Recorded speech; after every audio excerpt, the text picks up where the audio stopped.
What's good, YouTube? Welcome back to our YouTube channel. Today I'm going to be continuing the series of looking at some of the top prospects heading into the 2022 NBA draft, doing a little bit of, I guess, preseason scouting, just kind of getting to know the players, looking at their game, some of their strengths, some of their weaknesses, and like I said, just kind of what to expect from them heading into their upcoming either collegiate season or pro season or whatever they're playing. Just kind of giving my thoughts on their game, and then more importantly, I want to hear your guys' thoughts down in the comment section below. So make sure you leave a comment, what you expect out of today's prospect and Paolo Banchero. But like I said, leave those thoughts in the comment section below. And with that being said, let's get into the video.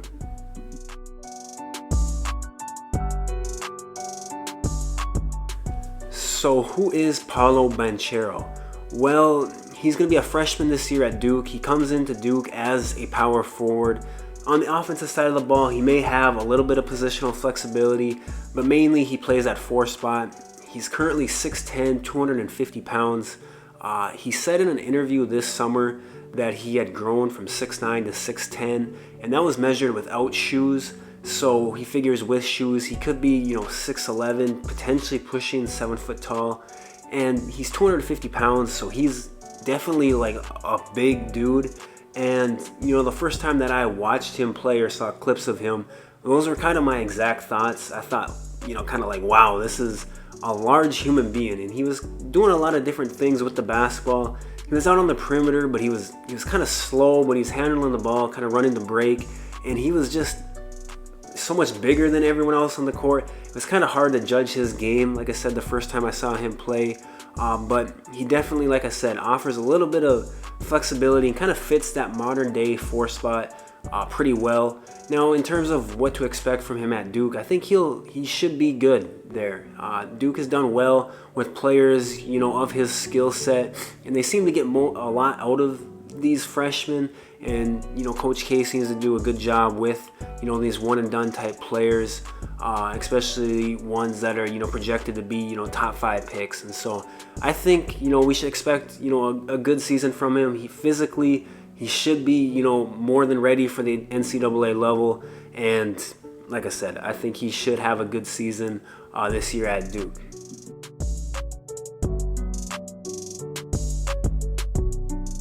So what are some of Paolo's strengths that make him one of the top prospects in this year's draft? Well, one is just his physicality, or that he's got, a grown man body already. Like I talked about earlier, 6'10", 250 pounds. No need for him to really put on any size or get any bigger. He's just got to, fine tune that, I guess, make sure that it's the right weight. But physically wise, he could, step into the NBA today and do just fine. Offensively, I think this is where probably his biggest strength is going to lie in his game, in terms of where he's going to probably make the most impact at the NBA level.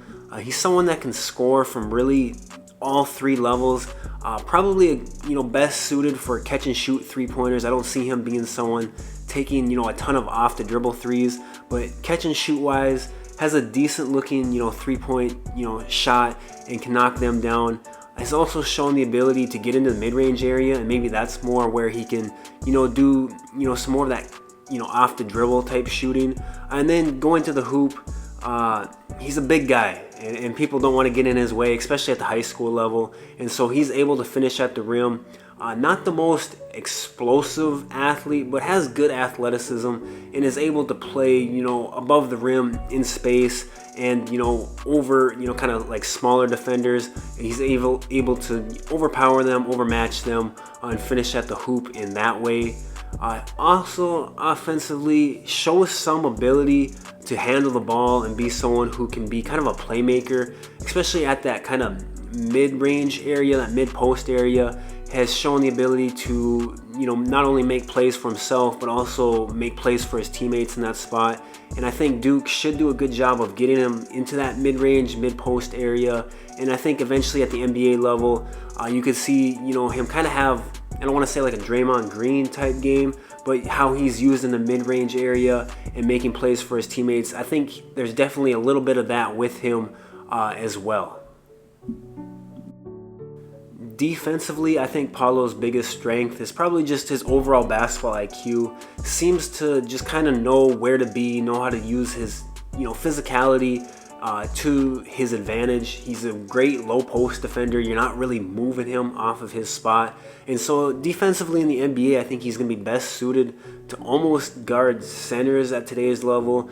Maybe some of the slower footed fours he could guard. But I think he could definitely be, a small ball 5 at the NBA level and defend that spot, fairly well. Like I said, he's got the physical tools. He's got the strength already, and so I think that's going to be best suited for him defensively. And like I said, he's got a good IQ, he's got a good feel for the game, and that translates to the defensive side of the ball.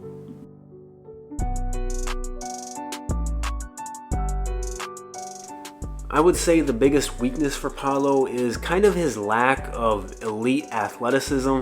He's a good, athlete in the open court. You give him open space, he's a good athlete, but he's not explosive and he's not like a next level, out of the gym leaper, got the quickest, first step or anything of that nature. He's a good athlete, he's a solid athlete, but at the high school level, there's no one that can really compete with him, especially, like I said, with his size and strength.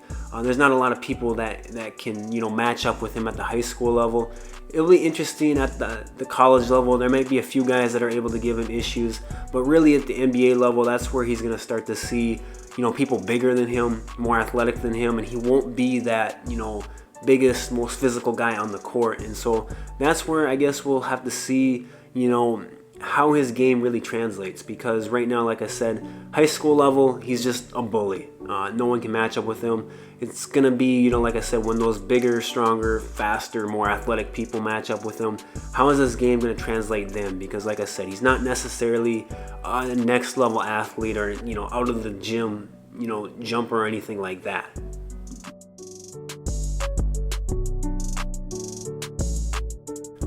Overall, I'm interested to see how much or how well Paolo's game translates to the NBA level. I don't think he's going to have a whole lot of issues at the college level. I actually think that he can probably be a pretty dominant player at this level. I don't think there's too many people or players that can match up with him.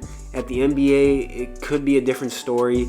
His comparisons that I've seen are interesting. They don't probably offer as much upside as you would like out of someone who's a potential, top 3, maybe even, the number 1 overall pick. I've seen like a stronger Tobias Harris, a faster David Lee, Carlos Boozer type player. And those are like good players, all-star type players, borderline. But is that really someone you want to be picking with the number 1 pick? I'm not really sure. I haven't seen like a whole lot of his game, and so I don't want to like be too negative about it, but I just don't really, I don't know, I guess I'm just kind of skeptical of how his game's going to translate to the NBA level, and if he's going to be like all NBA type guy someday. It'll be interesting to see if that happens. Leave your thoughts down in the comments section below. Make sure you hit the like and subscribe button, and I'll talk to you guys later.